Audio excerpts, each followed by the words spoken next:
everybody, this is Jay Simsick with RelationshipLoveAdvice.com, and today I want to talk to you about patterns in relationships. And I'm going to do things a little bit different today. Usually I'm writing a blog post, but today I decided to do a video for you. Now, the patterns in relationships that I'm talking about are similar to the sine wave. Let me give you an example. So if I make this sine wave, you can pretty much predict how things are going to go next, right? If you see the sine wave, and you can see that if things stay the same, there's this pattern here, they're going to keep going like this, and then continue on forever. There's the pattern. The pattern exists, it's recognized, and now we can do something with it. Once we see it, we can decide whether we want to go straight, we want to go back up and across, we can go down. We have options at that point. The problem is that in our lives, especially in our relationships, we have these patterns and we go through these patterns at an unconscious level. We don't do anything about them. We don't recognize them. They just exist. And what I want to do is explain if we have these patterns, like for instance, just from a male perspective, right? A massage. Honey, would you give me a massage? A guy might say that is going to turn into sex, and there's a pattern there. We've associated massage equals sex, and the pattern exists so that every time in our relationship that I've given you a massage, it turns into sex. Now, on the other hand, on your side, you might just really want a massage without the sex. And if we don't talk about that, there's an expectation that you have that I don't know about that gets unfulfilled. And then what could happen, it's a possibility that if we don't have sex, and I make this mean something, it turns into an argument. So the point is we have these patterns. An example in my life was a long time ago. I had to take the trash out. My wife would be like, "Hey, would you take the trash out? It's full." And she didn't put any time frame on it, so I figured, okay, I'll take it out when I'm ready.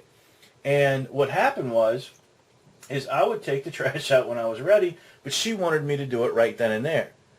There was an expectation on her part and a pattern that she expected. She expected me to take the trash out when she said take the trash out. I had a pattern on my part. It was, I'm not taking the trash out. There was another piece of the pattern. When I didn't do that, my wife would get upset with me.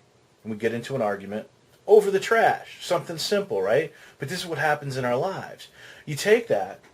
We took the idea of the trash and we said, well, what's going on here? And we realized that there were expectations that were not being communicated. So when my wife said, take the trash out, Jay, and I need you to do it now because it's overflowing, I got the word. I said, okay, I'm going to go take care of that.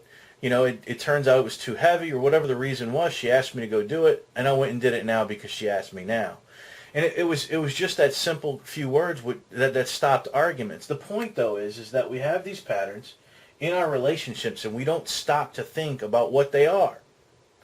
And if we continue to have these patterns, so for instance, if every night you get into an argument over something, X, Y, Z, if you don't stop and take a look at what is triggering that argument without the blame, like, so you get upset over something, don't blame him for it. Ask yourself, why am I getting upset over this?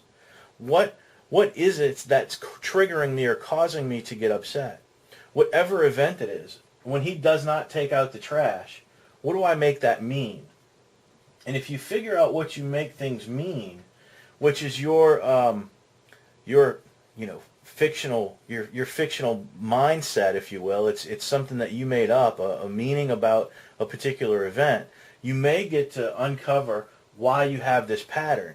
And when you can break this pattern, that's when you can stop arguing. That's when things will start to really transform your relationship to another level. So take a look in the world around you, in the patterns that you do in your relationships. Look around at work, the relationships you have at work. So-and-so comes by, drops some things on your desk and says, take care of this by the end of the day. What gets triggered in your mind every single time that happens? It's a pattern. It just happens. Identify the pattern and you gain power over it. So again, this is Jay Simsick. I hope this has been valuable for you today. www.relationshiploveadvice.com. Come and check us out. And I'll see you next time. Hope you enjoyed the video.